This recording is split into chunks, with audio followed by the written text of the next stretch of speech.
50% dari orang kaya di Indonesia itu menguasai 50% perekonomian Indonesia. Betul. Kalau di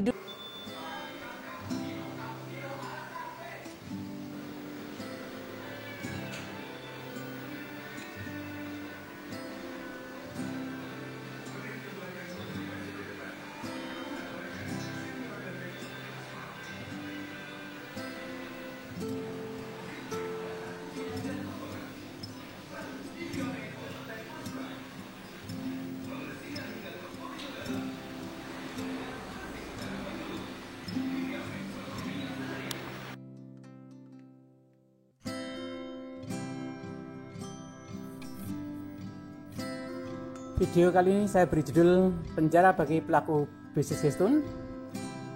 Judulnya saya kasih beri tanda tanya ya. Seperti dijelaskan dalam video yang berjudul Penggelembung dan Pemimpi Kekayaan, bahwa jika suatu sistem ekonomi kita ibaratkan ruangan, maka bisa kita bagi menjadi dua ruangan. Ruangan penggelembung kekayaan dan ruangan pemimpi kekayaan. Pemimpi ya, bukan pemimpin, pemimpi kekayaan. Ruangan penggelembung ini ruangan yang sangat lega dan nyaman, sedangkan ruangan pemimpi kekayaan adalah ruangan yang sempit dan berdesak-desakan. Sektor real yang jumlahnya jutaan aneka bisnis umumnya berada dalam ruangan yang sempit. Sangat susah bergerak, artinya kalau mau kaya sangat susah. Mau bergerak cepat maka berpotensi menjatuhkan yang lain. Mau kaya potensi mengambil jatah orang lain. Supaya tidak banyak yang berjatuhan maka dibuat banyak peraturan atau hukum. Bergerak sedikit lalu menjatuhkan orang lain karena pidana penjara. Di ruangan ini memang ada jutaan bidang usaha yang berdesak-desakan yang akhirnya sangat rentan untuk menyenggol dan melanggar hukum pidana dan berujung penjara. Begitu ruwetnya sektor real.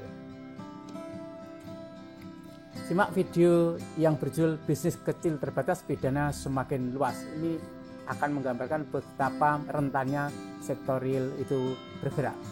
Ruangan ini sebagai ruangan pemimpi kekayaan, karena di sini banyak motivator mimpi yang bisa berkeliaran di ruangan ini. Berbeda halnya dengan ruangan yang lega. Bisnis yang ada dalam ruangan ini umumnya hanya bisnis sektor keuangan. Jenis bisnisnya pun simpel.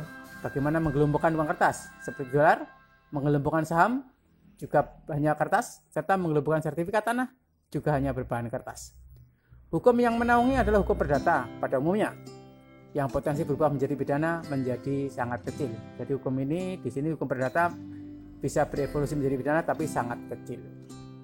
Ruangan ini kita sebut sebagai penggelembung kekayaan. Ruangan yang bisa menggelembungkan kekayaan tanpa takut pelanggaran hukum pidana. Sekarang kita lihat bisnis gestun atau bisnis gesek tunai. Bisnis gestun atau gesek tunai ini bisnis yang menempel dalam bisnis perbankan. Bisnis yang termasuk dalam kelompok bisnis keuangan. Bisnis yang potensi terjadi penggelembung kekayaan. Gestun, ini gestun itu gesek tunai ya. Pemilik toko hanya numpang untung. Jadi pemilik toko yang mempunyai alat mesin edisi atau mesin gestun itu hanya numpang untung. Untung terbesar ada di perbankan yang menerbitkan mesin edisi. Walaupun hanya numpang untung, tetapi bisnis gestun mempunyai ROI atau return on investment sangat besar. Bahkan dalam skala bisnis ini tidak ada risiko rugi, lebih menguntungkan dibanding bisnis apapun termasuk perjudian. Apalagi skema bisnis yang ada di sektor real. Siapa yang diuntungkan dalam bisnis gestun? Seperti dijelaskan dalam video yang berjudul Kaya Mendadak dengan Bisnis Gesek Tunai. Semua yang terlibat langsung dalam bisnis ini memperoleh keuntungan. Jadi saya harapkan sebelum membaca atau sebelum mengikuti video ini, teman-teman sekalian melihat video saya yang berjudul Kaya Mendadak dengan Bisnis Gesek Tunai. Ini sebenarnya lanjutan dari judul itu. Kalau semua diuntungkan, mengapa bank bisa melarang pemilik toko mempergunakan mesin edisi untuk bisnis gestun atau bisnis gesek tunai? Jika kita melihat dari sistem keuangan makro, adanya bisnis gestun ini memang bisa mengacaukan distribusi uang beredar. Bayangkan jika semua pemilik kartu kredit hanya memilih bisnis gestun, hanya mencarikan uang tunai, maka tidak ada efek produksi secara langsung. Jadi multiplier efek yang berupa produksi tidak ada, hanya uang menggelembung terus. Di samping itu, dalam penjelasan secara teknis dilarang gesek tunai demi kepentingan pemilik kartu kredit itu sendiri. Ini surat edaran dari Bank Indonesia. Sekarang perhatikan baik-baik, bisnis gestun itu dilarang oleh BI. Dan tentu saja akan ada pengaruh buruk terhadap sistem distribusi uang tadi. Namun faktanya, walaupun ini dilarang, yang terlibat secara langsung semua diuntungkan.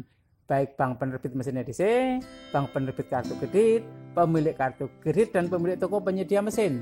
Itu semuanya ternyata untung. Tidak ada yang dirugikan, berarti tidak ada korban. Tidak ada korban yang melapor, artinya juga tidak ada potensi pidana yang dilanggar. Pelarangan oleh BI ini apakah menunjukkan bahwa apakah entitas yang bisa mengambil keuntungan tanpa risiko rugi, tanpa kerja keras, pemilik mesin EDC yang bisa mengeruk keuntungan tanpa kerja keras ini bisa dipidana? Jawabannya tidak. Mengapa bisa demikian? Sebab pihak-pihak yang terlibat di dalamnya mendapatkan keuntungan. Sangat sulit saya kira untuk membuat skema agar pihak-pihak ini bisa dikenakan pidana penjara. Kalau toh akan dibuat peraturan yang bisa mengarah kepada pidana, maka pihak terlibat akan diam-diam melaksanakan kegiatannya. Jadi taruhlah nanti akan ada peraturan yang bisa mempidanakan orang gesek. Itu nanti yang gesek juga akan diam-diam. Bagaimana? Yang punya kartu kredit akan diam-diam gesek, pemilik tokonya akan diam-diam gesek. Susah sekali untuk menjadi bukti bahwa terjadi pelanggaran pidana. Apalagi pemeran utamanya juga diam-diam, yaitu pemilik kartu kredit sama pemilik toko. Pemilik kartu kredit dan pemilik toko pihak yang diam-diam tadi. Inilah salah satu fakta bahwa kegiatan di dalam ruangan penggelembung keuangan sangat susah, walaupun dilarang, namun susah untuk mengarahkan kepada tindak pidana penjara, sangat susah.